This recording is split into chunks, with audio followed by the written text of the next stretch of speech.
C'est la clé là, il y a tous les dossiers, le film, les discours de Sonko et tout. Merci. Allez, merci. Merci, bonne journée.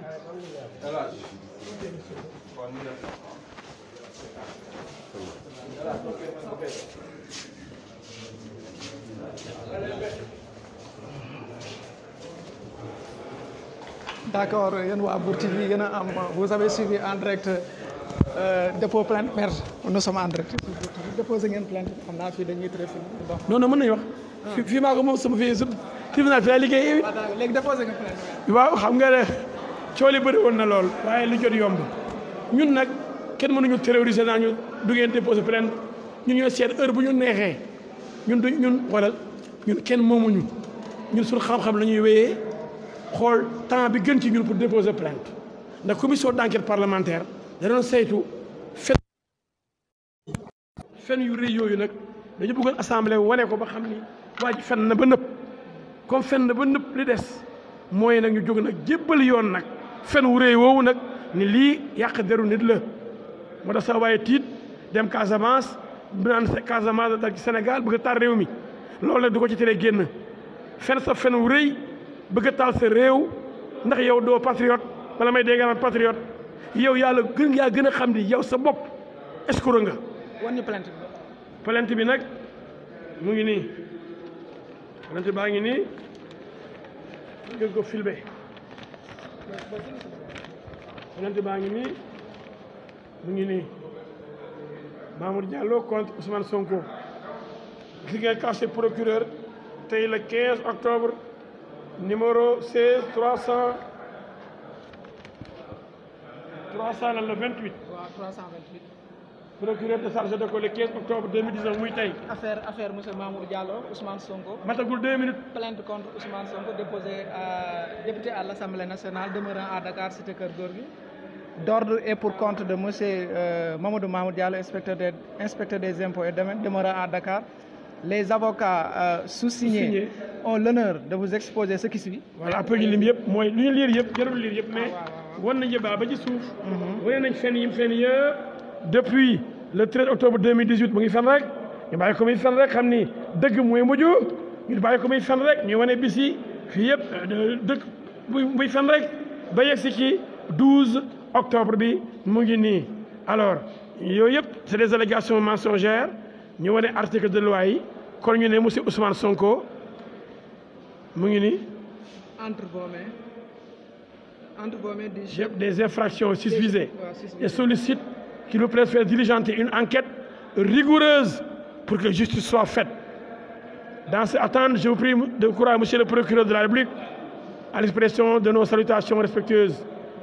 Avocat yi ko signé Maître Abdou Dialy Kane, Maître Sayer Lo Thiam, Maître El Hadji Moustapha Diouf. donc kon pool bi 3 avocats la. pour le moment am na ñeneen ñu tukki Maître Sow Gabi mu ngi Maître Padanou ak yeneen avocats yu bëri mais nekk ñu fi tey mais ñett ñi daal signé nañ ko le 15 octobre mu bisi di tey dugal nañ ko matagul juróomi minute. d'accord à l'instant sur Bour TV. waaw dafa ñu waxoon ni biñ ma Ousmane Mamour Diallo du ma sa déposer plainte du ma sa porter plainte ndax bu ko defee musiba am ndax xam na ni nekkul ci dëgg ma ne sama gars yi ñoo ñëwee yàlla waaye xamuñ ne yàkkamte yàqule ñu yàkkamte wuñu tey nag jot na assemblée fenloo na ko bu ko justice fenloo mu dee moo tax ma dem Casamance di woy ndimbal di yuuxu ndimbal moo tax boo yi toog léegi di ba saaga fii bay waaj a déposé naan dañuy def plainte citoyenne ban plainte citoyenne waa kër Ousmane Sonko ñëwaatoon tey déposé beneen plainte ci procureur ñi dof nañ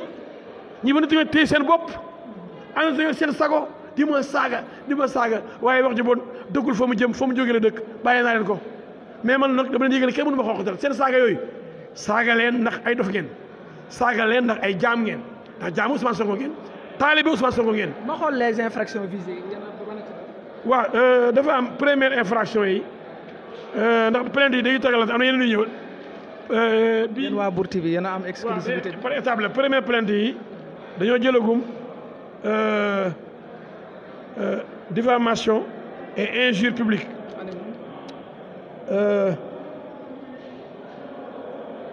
Bon, diffamation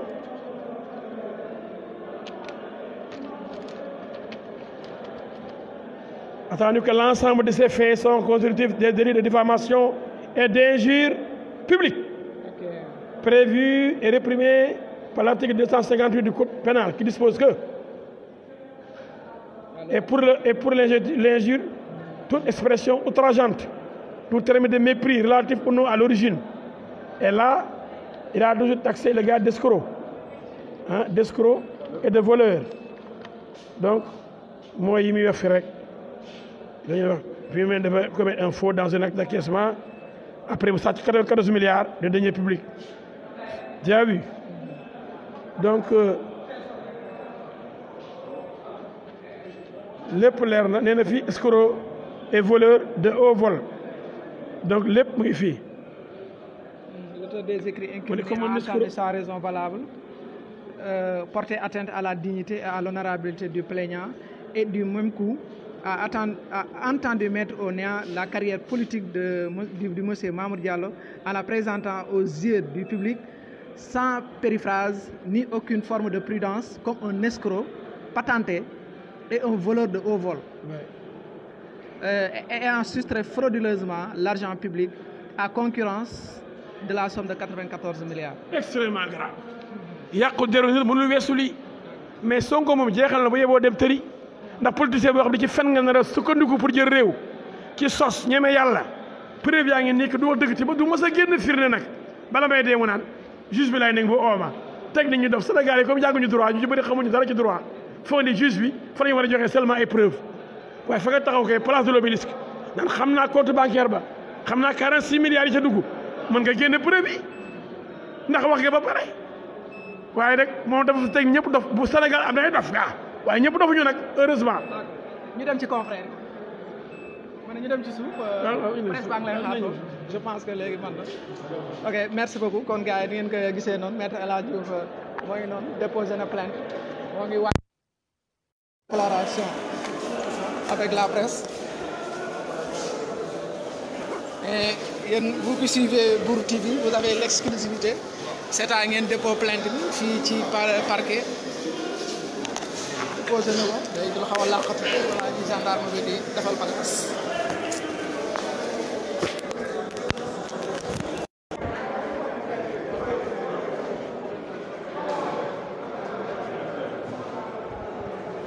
nee na qui a écrit la plainte. La plainte, 3 avocats ñoo ko signé pour le moment. Il y a maître Dialy Kane, maître El Hadj Diouf ak l'autre avocat j'ai oublié son nom nga xam naa après naa ak ñu gars yi damay laaxatu ni de waaw laaxatu gendarme yi balaa ñu may bale balaa ñu koy waaj waxee comment dire on va vous.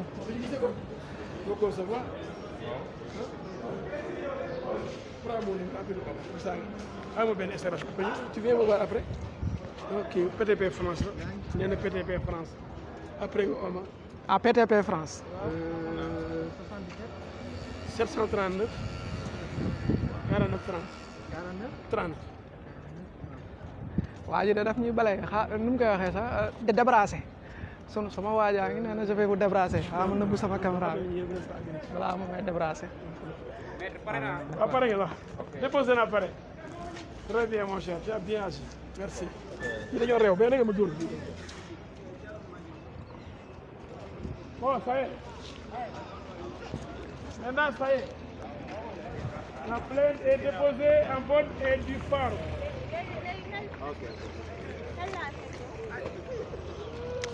On va vous montrer la copie déchargée de la plainte. Vous avez la plainte. loolu la ñu bëgg. téema ni gaaw. ñu dem fële. ñoo ngi ñëw. Non, ça c'est pour la sécurité publique quoi. Ban yi di fi xeex civilisé wu ñu bala may dee ñaar civilisé wu saaga rek doyal nga am nga exclusif yow lañ doon seetaan doyal nga boy la nekkoon pour di wër citoyen seen déclaration waaw ñu mëna ko delloo war ko do sa ndess pour le roi bu saaga rek ko do sa saaga moo civilisé wu su ma leen tombe dafa saaga sa boy pour doyal nga way ñu exclusivité mais buur de am na exclusivité ñun fee lañ nekk di seetaan buur moom il a est-ce que buur moom lañ doon seetaan ñoo ngi toogoon fii da ngeen daal bu dee trop fort. wax naa ne ngeen ñëw ñëwu leen. Mais c'est na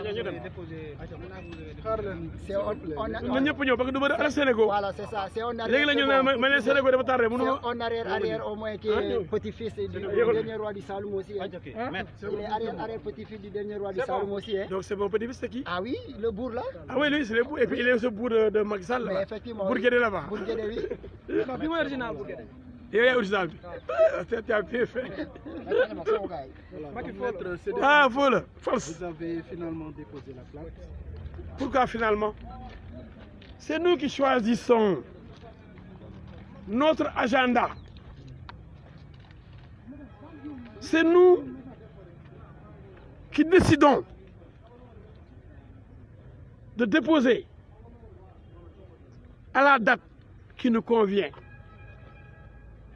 Ce ne sont pas les terroristes sénégalais, Sonko et acolytes, qui nous imposent leur calendrier. Ils ne pourront jamais nous imposer leur volonté. Et j'avais dit, et je vous l'avais promis, que j'allais déposer une plainte aussitôt après la plénière de l'Assemblée nationale sur les accusations graves portées sur mon client Mamour Diallo, par le monstre Ousmane Sonko. Cette plainte a été déposée aujourd'hui, adressée à monsieur le procureur de la République près du tribunal de grande instance de Dakar.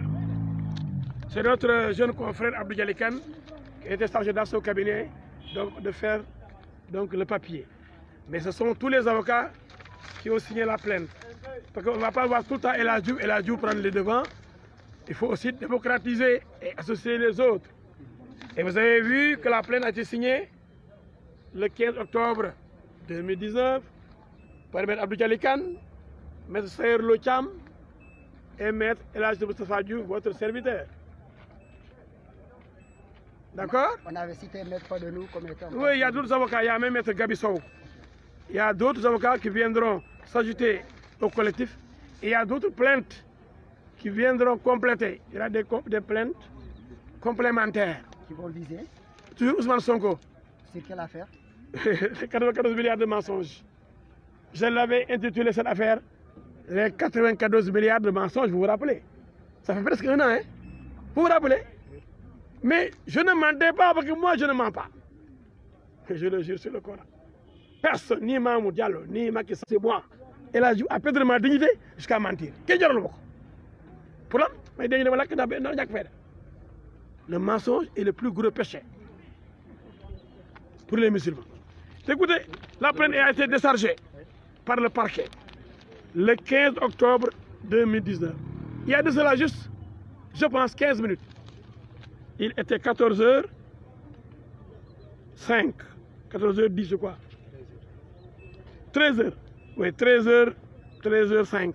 Maintenant il est 13h20. Ça fait 15 minutes, un quart d'heure. Déchargé sur le numéro 16 328 je crois.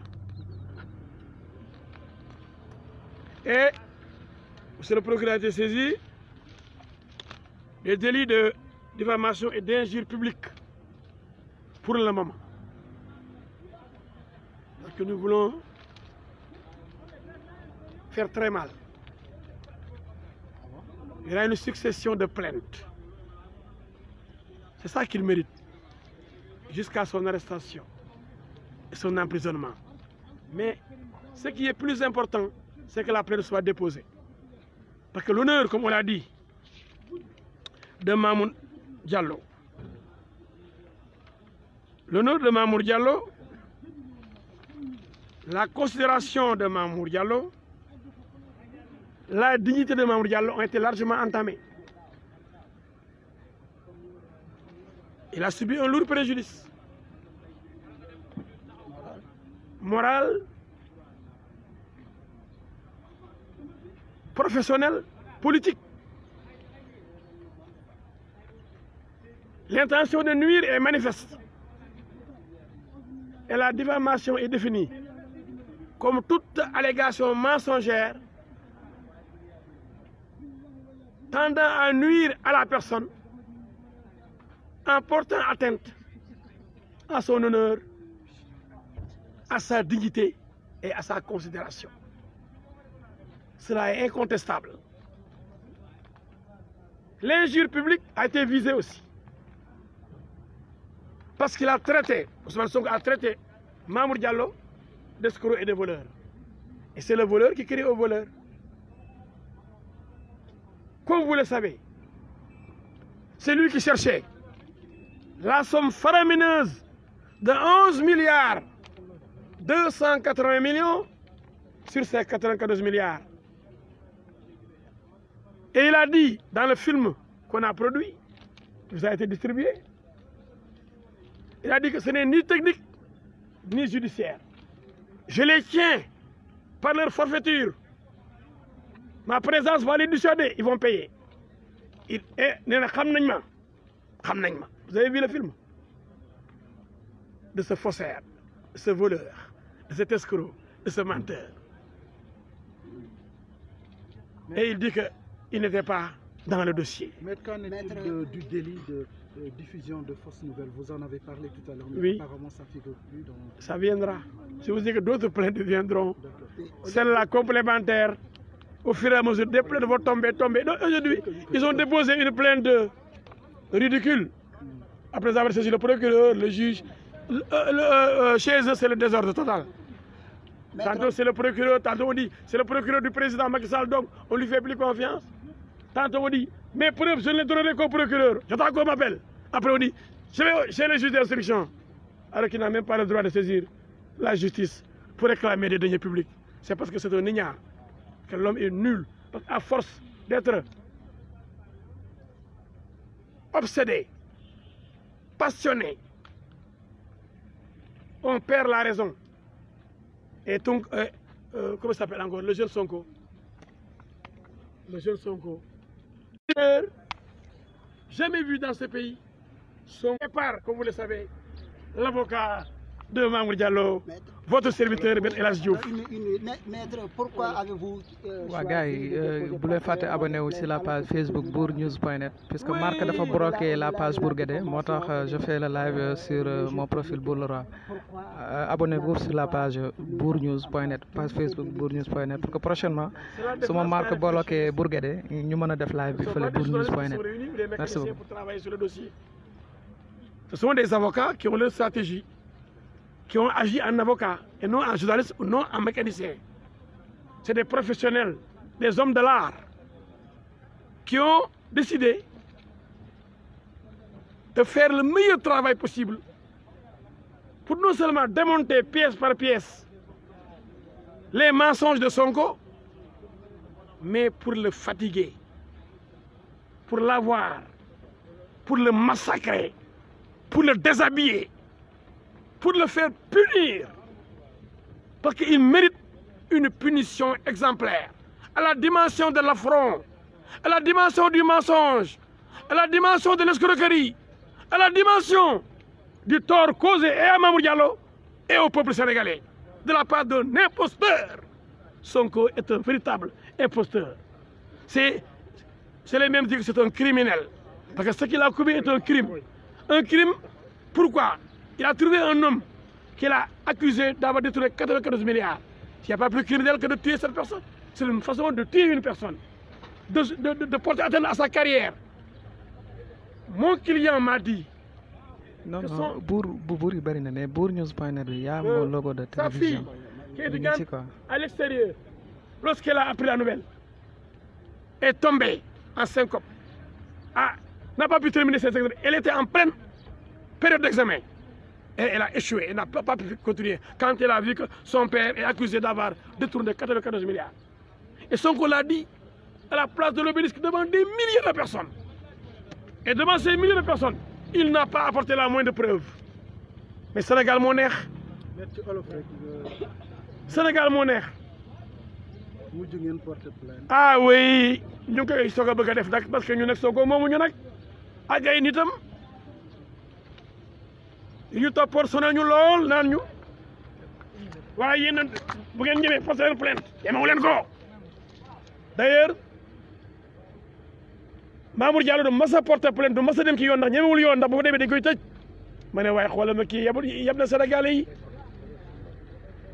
dafa teg Sénégalais ay dof yow nga tooñ jàmbur porter gul plainte nga naa ko boo porter plainte dañ lay tëj yow ne toojee nit ba pare kooku bu demee di jooytu ci yoon moom ñu tëj ko wax nga wax da yenu maanaa waaye nag comme Sonko daa am ay taalibe yu bëri ci réew mi am na ay jaam am na ay taalibe am na ay dof comme Boko Haram ña fa nekk yëpp ay dof lañ waaye Boko Haram jaral leen ñu taal seen bopp dee reyaale ay nit loolu la fa bëgg a def de dafa bëgg di taal seen bopp reyaale ay nit mu benn lañu ndax fen yu rëy yi ay xale yu xamul dara gis nga leen tey ci suba ñëw di ba saaga ñooñu lay àndal ñuy saaga nit ñi ku ni Sonko lii rek ñu dal sa kaw ba fi mu nekk nii il faut nga am fit comme El Hadj Diouf il faut nga am fit dëgg comme El Hadj Diouf pour mën a dégg ko waa kër Sonko yi ndax dañoo terroriser réew mi yëpp waaye man na loo ma gën a saaga loo ma gën a yàq lu mel ne xamee ma gën a dëgër gën a jàll yow dox ci sa kaw dóor la reer di la jàll moo tax maa ngi koy bëgg a rey fi mu nekk nii. ñaari ponk yi yeneen yi da ngeen koy bàyyandi ba ci kanam ñaari ponk yi lan la.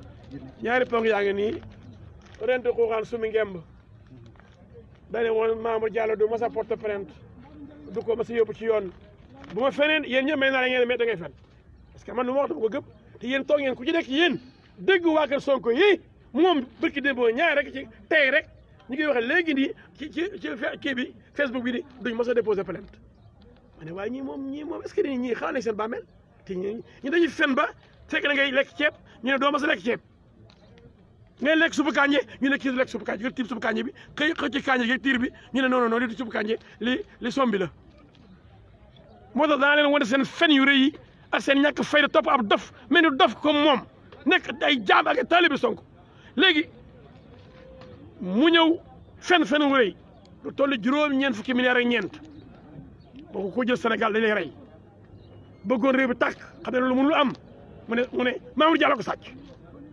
bañ gëstoo da ngeen sa waay kay juróom-ñeent fukki milliards ak ñeent yooyu nga xam ne kenn fay ko da cee bëggoon am 11 milliards 12% da ngeen sa waay mu sàcc la man xamoon naa sàcc la bu yàgg de depuis affaire pétrole bi li muy coow moom jàngul pétrole de liggéeyul ci pétrole de xamul dara ci pétrole de waaye daa muus xam na ne pétrole daa bëri xaalis mu ne pétrole yi ci àddina bi bu ngeen ma joxee xaalis ma campagne Sénégal bu ma gajee jël réew mi nangu pétrole bi ci ñi ko yore di jox leen ko yéen ñooñu financé ko kii mooy escroc mooy Tullow Oil li ci des diffamation yàq deru Mamour fenal Mamour sosal Mamour góor goo xam ni dëgg-dëgg liggéey rek la xam nga taxaw yow yore sa lam yu rëy doomu jàmbur la am na ndey am na baay am nay doom am na jabar ngeen yegg ko lu mel ni xamee naan dafa sàcc juróom-ñeent fukki milliards ak ñeent ndekete yow fukki milliards ak benn nga bëggoon bëgg koo pousse gouvernement bi ñu kaa fay nga empoché 11 milliards mun dem campagne électorale. lan moo waral ngeen xaar yéen a denc yéen non dama ne boo leen demee ci Facebook bi da ngeen di bind Facebook Bour Guédé bournews.net di ngeen gis sama logo micro bi moom laa def si profil page bi ngeen abonné wu ci page bi comme que prochainement si marque su ma bloqué ma defar leen foofu live bi mu gën a am large diffusion merci beaucoup. ñun heure bi ñu neexee la ñuy porter plainte ndax assemblée buy gëstu te pareegul bu dee dañu bëgg lu leer rek dañ koy bàyyi mu gëstu ba pare man sax demoon naa jaru ko parce que lii muy wax ay fen la jarul gëstu bañ gëstoo it fen yi lañ gis newoon naa ne 94 milliards de mensonges keroog café de Rome daaw 2018 la ko waxoon 94 milliards de mensonges assemblée jarul ko woon muy seet bi mu seetee gisul dara tous nada preuve yi mu ne am na ko mënu ko jox assemblée mënu ko jox tribunal fen rek barke alxuraan fen na ba lépp xale boobu du mës a génne firnde fu Mamour Diallo jëlee kanam merci beaucoup banque boo xam ne voilà boobu mooy lien baa ngi noonu ci Bour News abonné wu leen foofu comme ça prochainement bu ma marque bloqué ma defal leen seen live ci page bi foofu et puis pour plus d'information aussi. ñun suñu stratégie avocat yi dañ ni bu ñu boolee yëpp joxe ko day yomb ci moom mais bu ñu ko ooyee mu si ji ba pare foo ne nag ne jeex na ñu ne kaay am na bu des bu paree ñu ne ko déet am na beneen bu des di ko roof at doo xoolal xam nga di ko roof ndànk noonu xam nga di ko piqûre par benn xam nga lu ñuy wax mourir à petit feu di ko bàyyi rek mu sukuraat ndànk-ndànk rek xam nga dee bu sedd mu dee bu gaaw gën a neex waaye dee boo xam da ngay toog ay ati at di sukuraat jëli yoo xam ne parce que fen wi dafa rëy ba nga xam ne buñ ko entendre ci benn nii rek muy sedd day yomb buñ ko roofee bii ba mu ñëw wusi yu roof ko bu gën a garaaw ñëw wusi xëy na boobaa ñëpp ko ci kaso bi yu roof ko beneen xam nga day daal di neex waaye doo jël sa arme yëpp dóorandoo yëpp benn yoon arme yi ngay am da nga koy dóor je retiens la défense retient doo jóoyee li nga am yëpp ko def ko ci benn combat bi ah non après looy amati benn kii dañ ko bëgg di ko cor di ko gor ndax fenkat bu rëy du ma rek cor. merci. waaw gis ngeen nag plainte baa ngi nii. tàng na ko recevoir fukki fan ak juróom ci weeru octobre muy tey waaw mu ngi nii. non. léegi Mamour Diallo compte publicité sa laay bëgguma di def live ci profil bi. léegi parce que avocat yi la profil bi c'est personnel quoi.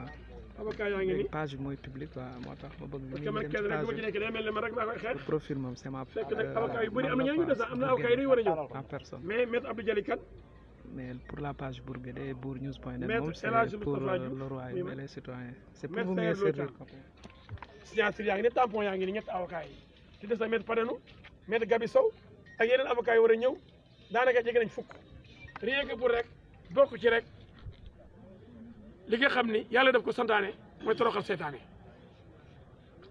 moo ñu tax a jóg toroxal seetaane rek ndeysaan toroxal seetaane rek. D'accord, merci Omar Bandia. Comme tu dis, c'est pour plus de live, plus d'informations et tout ça. Moi, je vous invite à s'abonner ci page Bourguédé bi bournews.net. comme que Marc daf ma yab chaque semaine mu bloqué ma kay semaine bi stop mu débloqué ma Bourguédé bi moom xamul ku koy signalé waaye mais war na ko bàyyi parce que askan bi la fi nekkal. allo.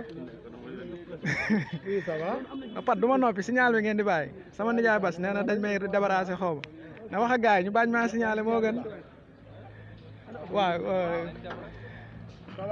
gars yi c'était ça la plainte des avocats de Mamour Diallo contre Ousmane Sonko c'est toujours dans l'affaire des 94 milliards xam naa nous vous donnons rendez-vous très prochainement inchallah rabbi pour plus d'informations. Mais en attendant, n'oubliez pas de vous abonner sur la page Bourguédé, bournews.net. Parce que Bourguédé, dañ koy signaler rek, Marc di ma bloqué rek. Waaw, on a vu la plainte. Xam naa léegi nii naa leen photo plainte bi. Après envoyé leen ko. Naa photo plainte bi. Inch'Allah, dinaa def capturer tout ça. Naa leen ko jox. Inch'Allah, rabbi, vous aurez la plainte tout à l'heure.